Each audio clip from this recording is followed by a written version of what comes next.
Be me, Franco. Just a regular guy working a regular 9 to 5 office job.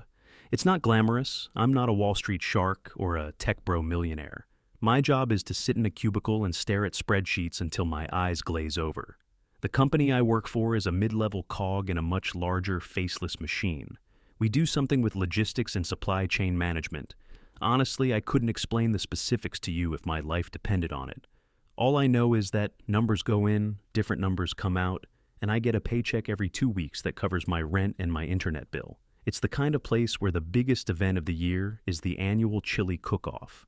Our office is a monument to the color beige. Beige walls, beige cubicle dividers, beige carpet that has seen better decades. The fluorescent lights hum a constant monotonous tune that you stop hearing after your first week, but it burrows into your subconscious forever. The highlight of my day is usually the 10-minute walk to the good coffee shop, not the sad brown water that gurgles out of the office machine. The team I'm on is pretty standard, a collection of people just trying to get through the day. There's Kai. He's this quiet, whip-smart guy who sits 2 cubes down from me. He doesn't say much, but when he does, it's usually something that cuts right to the heart of a problem. He's the type to notice a tiny flaw in a system that everyone else has missed for years. Spends his lunch breaks doing Sudoku puzzles that look like they were designed by a madman. Then there's Youssef. Youssef is a big dude. Not fat, just genuinely large. He's tall, broad-shouldered, and built like he could have been a linebacker if he hadn't chosen a life of data entry. He's the gentlest giant you'll ever meet. Always smiling, always willing to help you move a heavy box of printer paper. The office is clearly not designed for a guy his size. His knees are permanently jammed against the underside of his desk. The standard issue office chair groans in protest every time he sits down, looking more like a stool than a proper seat. For him, sitting comfortably is a geometric impossibility. His legs just have to go somewhere. The rest of us are just a mix of personalities. We get along. There's a sort of unspoken truce in our little corner of the building. No loud phone calls, no microwaving fish in the break room, and no talking about politics or religion. It worked. We had a peaceful, if boring, existence. This delicate ecosystem was functioning perfectly fine for years. Then she arrived. The email landed in our inboxes on a Monday morning. Subject: welcoming our new HR manager. It was accompanied by a slightly blurry, overly enthusiastic headshot of a woman named Serena. The email was full of the usual corporate fluff. Thrilled to join the team. Looking forward to fostering a dynamic and inclusive culture. My door is always open. We'd all seen it before. HR managers came and went. Usually they'd make us all do some pointless online training module about workplace safety and then fade into the background. We figured this would be no different. We were wrong. Serena was different. She was young, maybe late 20s, and had the kind of relentless energy that's exhausting to be around. She walked through the office like she was on a mission to discover problems. Armed with a clipboard and a smile that never quite reached her eyes, she would just observe. It was unsettling. You'd be deep in a spreadsheet and suddenly feel a presence behind you. You'd turn around, and there she'd be, jotting down a note before giving you that bright, empty smile and moving on. Her first week, she sent out 3 company-wide surveys. How can we improve your workplace experience? What does an ideal office culture look like to you? Anonymous feedback on interdepartmental synergy. Most of us just clicked random bubbles to get the pop-up to go away. A week later, the first changes started. The decent coffee in the break room was replaced with a new brand. It was organic, fair trade, single origin, and tasted like burnt dirt. An email from Serena explained this was part of a new wellness initiative. The old plastic plants were replaced with real ones that required watering. Another email explained this was to improve air quality and employee morale. Within 2 weeks, all the plants were brown and wilting because no one remembered to water them. These were minor annoyances, but they were a sign of things to come. Serena wasn't content with just changing the coffee. She needed a cause, a project. She needed to find a dragon to slay so she could prove her worth. And in our quiet, beige, dragon-free office, she decided she would have to invent one. The rumblings started subtly. An email went out with the subject, Mindful Mondays Creating Shared Spaces. It was a newsletter-style email with links to articles. The Psychology of Personal Space in the Workplace. Are you a space invader? How to practice situational awareness. It was all very vague and passive-aggressive. I remember Kai reading it, letting out a quiet sigh, and just shaking his head. He saw it coming before any of us. A few of us talked about it by the now terrible coffee machine. The consensus was that it was just more corporate nonsense that would eventually blow over. We drastically underestimated her ambition. The following week, it happened. We all received a calendar invite for a mandatory, department-wide meeting. Title: Policy Update and Inclusivity Seminar. Location: Conference Room B. Attendance was required, no exceptions. A collective groan rippled through the cubicle farm. A mandatory meeting with HR is never good news.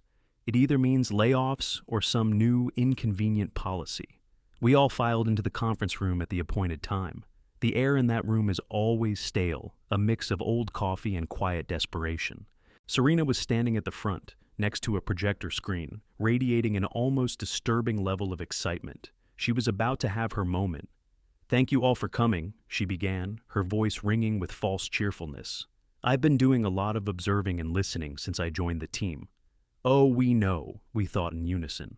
"And I've identified an area where we can make a significant positive impact on our workplace environment, ensuring it feels safe and welcoming for everyone." She clicked a button and the projector flickered to life. The first slide was just the company logo and the title of her presentation, Project SPACE, Safe, Productive, and Considerate Environment. She had come up with an acronym. It was serious. She spent the next 10 minutes talking in circles, using every corporate buzzword in the book. She spoke of unconscious bias, nonverbal communication, and microaggressions. It was a masterclass in saying absolutely nothing while using a lot of words. I could feel my brain starting to shut down. I glanced around the room. Most of the guys looked bored or confused. Youssef, in his too small chair, just looked uncomfortable. Some of the women looked like they were trying to solve a complex math problem in their heads. Others looked like they were trying not to laugh. Then, Serena clicked to the next slide.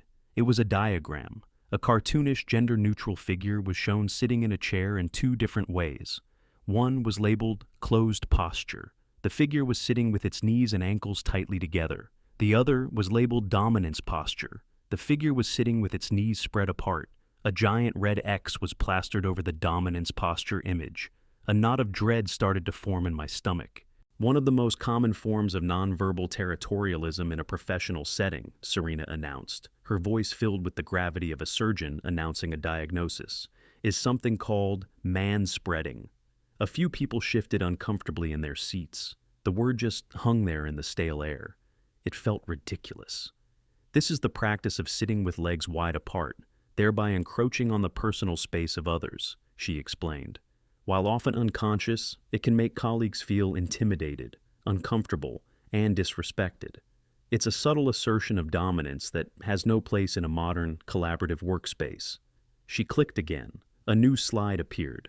This one was all text, bullet points outlining the new zero-tolerance seated posture policy.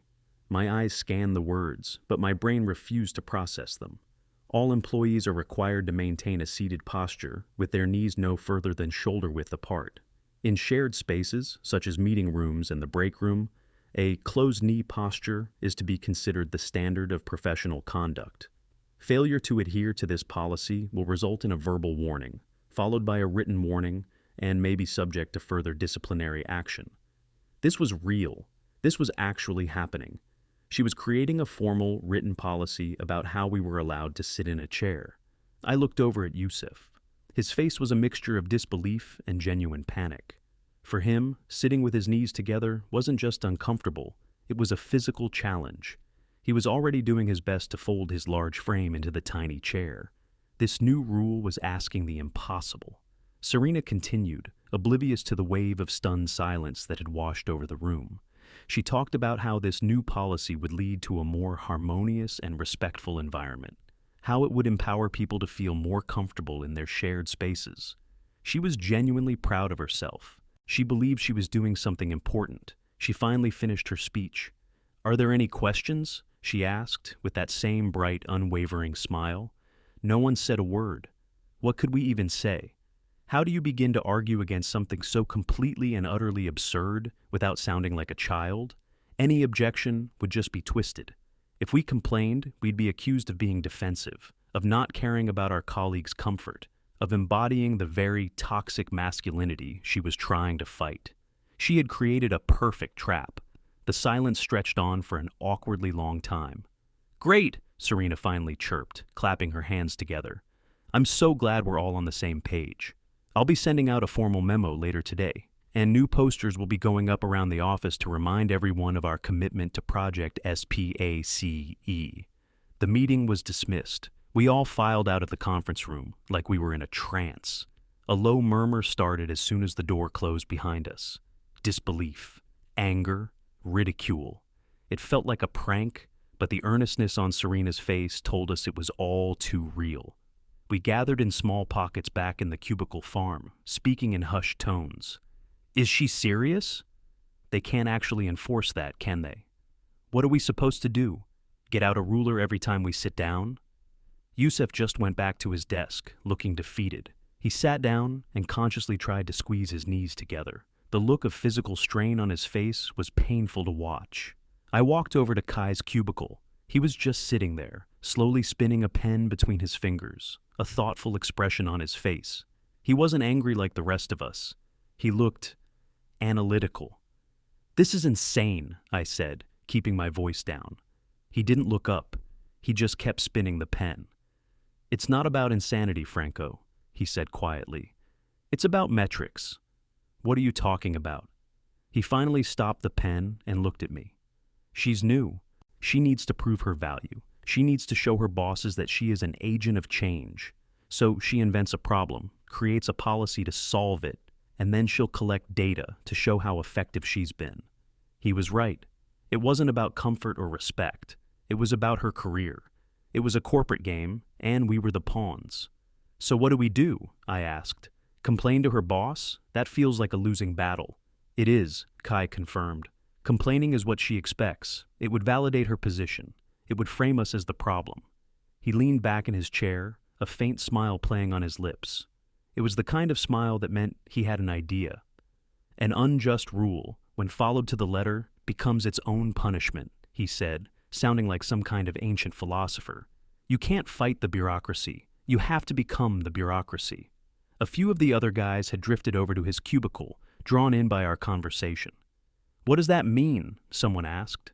Kai looked around at the small group of us. "It means we don't fight the rule," he said, his voice low and conspiratorial.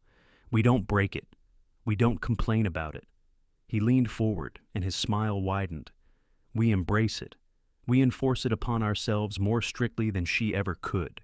We will become the most considerate, posture-perfect employees this company has ever seen. We will comply with such malicious precision that we grind this entire department to a halt." A spark of understanding lit up in everyone's eyes. It was a brilliant plan, a protest disguised as obedience. It was a way to fight back without giving her any ammunition to use against us. We weren't going to be angry employees resisting change. We were going to be model employees crippled by our own compliance. The plan was set. The war for our sitting rights had begun, and our weapon of choice was not rebellion, but absurd, over-the-top obedience. The next morning, the atmosphere in the office was different. The memo from Serena was waiting in our inboxes, officially cementing the new policy into company law. As promised, posters had been put up overnight. They were strategically placed in the break room, by the coffee machine, and in the bathrooms. They featured the same cartoon figure from the presentation, demonstrating the correct and incorrect way to sit, under the cheerful banner of Project SPACE. It felt like we were in a dystopian satire. I walked to my desk and saw that Kai was already there, implementing the first stage of his plan. He was sitting perfectly upright, his back ramrod straight. His knees and ankles were pressed so tightly together, it looked unnatural. He had a look of intense, focused concentration on his face, as if sitting properly was the most complex task he'd ever performed. As other guys from our team started to trickle in, they saw Kai and immediately understood. One by one, they went to their desks and assumed the position. A silent wave of malicious compliance spread across our section of the office. I sat down and did the same. It was immediately uncomfortable. I'm just an average-sized guy, and even for me, it felt constricting. My hips felt tight. My lower back started to ache almost instantly. Trying to type on my keyboard while maintaining this posture felt awkward and clumsy. Then Yusuf arrived. He walked in, saw all of us sitting like statues, and a slow grin spread across his face. He understood. He wasn't alone in this. He went to his desk and began the Herculean task of folding himself into the mandated position. It was a struggle. He had to physically grab his legs and force them together. The resulting posture was grotesque. He was perched on the edge of his chair, his broad shoulders hunched over, his whole body tense with the effort of keeping his knees from springing apart. He looked like a bear trying to ride a tricycle. Serena arrived a few minutes later, coffee in hand. She swept her gaze across the office, and a look of smug satisfaction appeared on her face. She saw us. She saw us all sitting in perfect compliance with her new rule. In her mind, she had won. She had single-handedly transformed the culture of our department overnight. She had no idea that the game had just begun. The first hour was quiet. The only sound was the clicking of keyboards and the ever-present hum of the lights. But it was a tense quiet. Then, the first crack appeared. One of the guys, a fellow spreadsheet gazer named Mark, let out a loud theatrical groan. He pushed his chair back from his desk and slowly, painfully stood up. "Oof, my back," he announced to no one in particular. "I've got a cramp, need to stretch." He proceeded to spend the next 2 minutes doing a series of deep lunges and leg stretches right in the middle of the aisle. He made sure to take up as much space as possible. Serena looked up from her office, a flicker of annoyance on her face, but she couldn't say anything. He was just stretching. 10 minutes later, someone else stood up. "My hip is locking up," he declared, before starting his own stretching routine. This was part 2 of Key's plan, weaponized discomfort. Soon it became a regular occurrence. Every 15 minutes or so, a different guy would stand up with a groan or a sigh, complaining of a new ache or pain, and perform an elaborate stretching ritual. The workflow of the department was constantly being interrupted by these displays of ergonomic distress. I took my first stretch break around 10 a.m. "Man, my sciatic nerve is really acting up today," I said to the cubicle wall. Standing up and stretching actually felt genuinely good. The relief from the constricted posture was immense. I did a few hamstring stretches, making sure I was in Serena's line of sight. She was watching us, her smile now gone, replaced by a thin, tight line. She knew we were doing this on purpose, but her own policy gave her no recourse. We weren't being disruptive in a way she could punish. We were simply dealing with the physical consequences of her rule. The masterpiece of the morning, however, belonged to Yusuf. Around 11 a.m., he made a noise that was somewhere between a gasp and a whimper. "I can't feel my left leg," he said, his voice laced with genuine-sounding concern. He stood up, but his leg buckled beneath him. He stumbled dramatically, catching himself on his cubicle wall. "It's completely asleep," he exclaimed, loud enough for the whole office to hear. He then spent the next 5 minutes stomping his foot on the ground and shaking his leg violently, trying to get the blood flowing again. It was a brilliant piece of theater. Several of our female colleagues, who had been watching this whole saga with a sort of detached amusement, were now openly struggling not to laugh. They knew exactly what was happening. They weren't part of it, but they weren't siding with Serena either. They were just spectators enjoying the show. The productivity of our department for that morning was probably close to zero. It was a constant cycle of sitting uncomfortably, groaning, and then getting up to stretch. The synchronized performance was beautiful in its absurdity. The day was just getting started. Kai had more planned for the afternoon. We were about to escalate things. The lunch break felt like a council of war. We all sat in the break room, consciously spreading our legs as wide as we possibly could, savoring the temporary freedom. Yusuf looked like a new man, color returning to his face.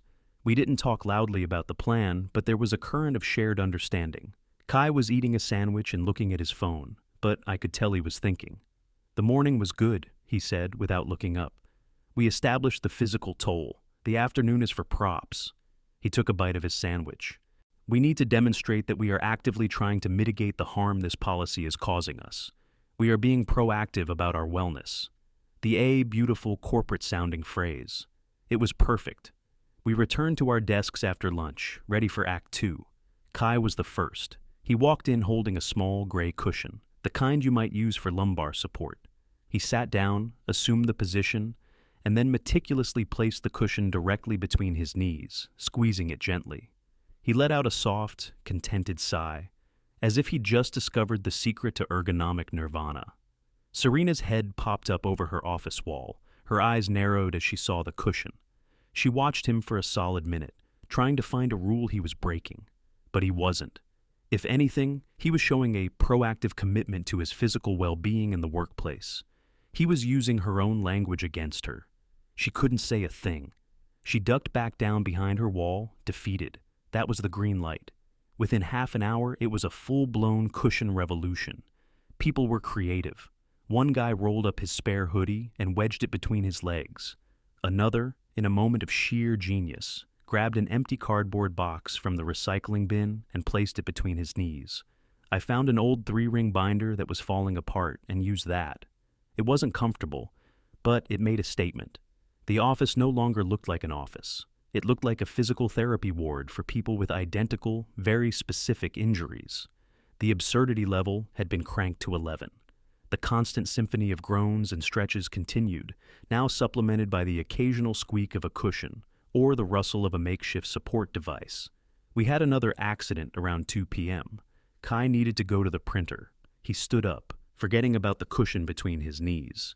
The cushion dropped to the floor. He, in a display of incredible commitment to the role, tried to bend over and pick it up without widening his stance.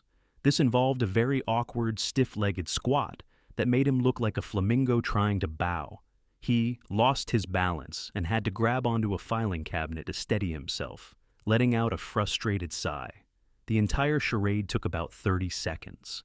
A simple trip to the printer was now a complex physical challenge. Serena was just staring at her computer screen, pretending none of this was happening. She was trying to will it away through sheer force of ignoring it, but the soft chaos was undeniable. The climax, the moment that broke the entire policy, came later that afternoon. It was magnificent. An email had gone out earlier in the day about a brief project update meeting. It was with a senior manager from another division, a guy who was several pay grades above Serena. Let's just call him the director. He was an old-school, no-nonsense type. He cared about results, not office politics.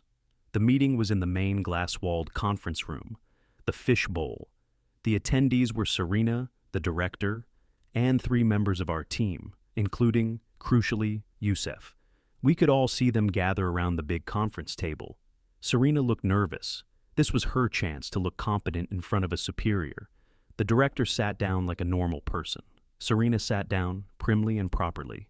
And then Youssef sat down. He performed his usual pained ritual of folding his large body into the required posture.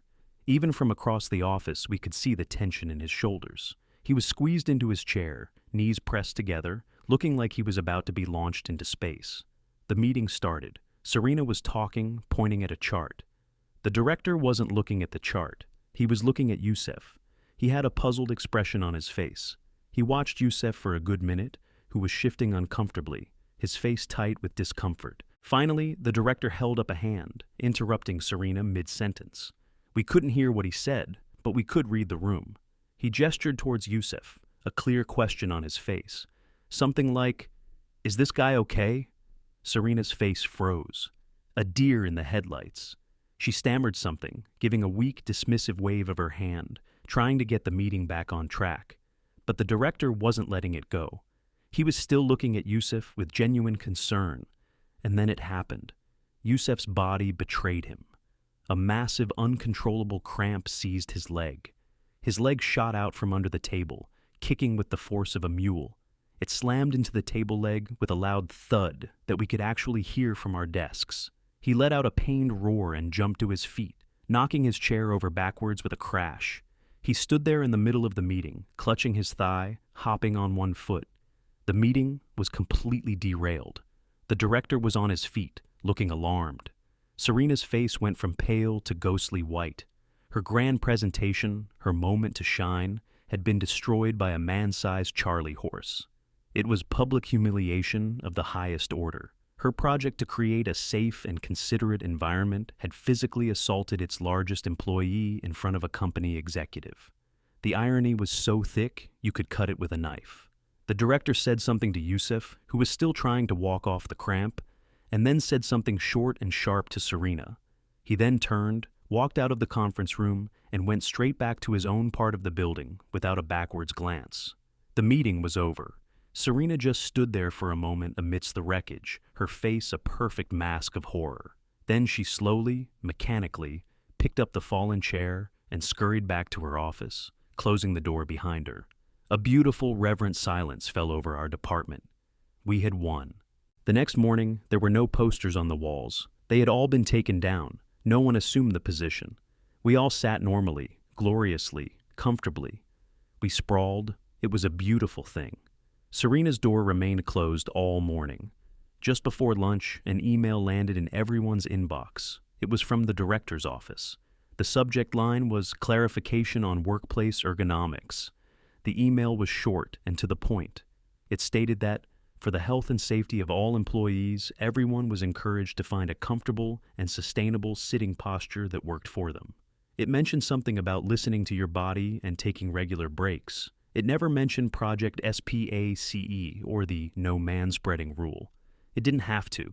The policy was dead and buried. A quiet collective sigh of relief washed through the office. Kai leaned back in his chair, put his feet up on a filing cabinet, and folded his hands behind his head with a contented smile. The war was over. Serena emerged from her office later that day, but she wasn't the same person. The relentless energy was gone. The fake smile was gone. She avoided eye contact with everyone. She just looked small and defeated. She had lost all her authority. Her crusade had ended in a spectacular, self-inflicted failure. She lasted another 2 weeks. It was an awkward time. She mostly kept to herself. Then, one Friday afternoon, another email. This one was from the head of HR. It announced that Serena had decided to pursue a new and exciting opportunity elsewhere. We all knew what that meant. And just like that, she was gone. Life in the office went back to normal. The beige walls seemed a little less oppressive, the hum of the lights a little less monotonous. We had faced down the absurdity of corporate activism, not with anger or protest, but with perfect absolute compliance. We showed them that the cure was infinitely worse than the non-existent disease. And I have never ever sat more comfortably at my desk.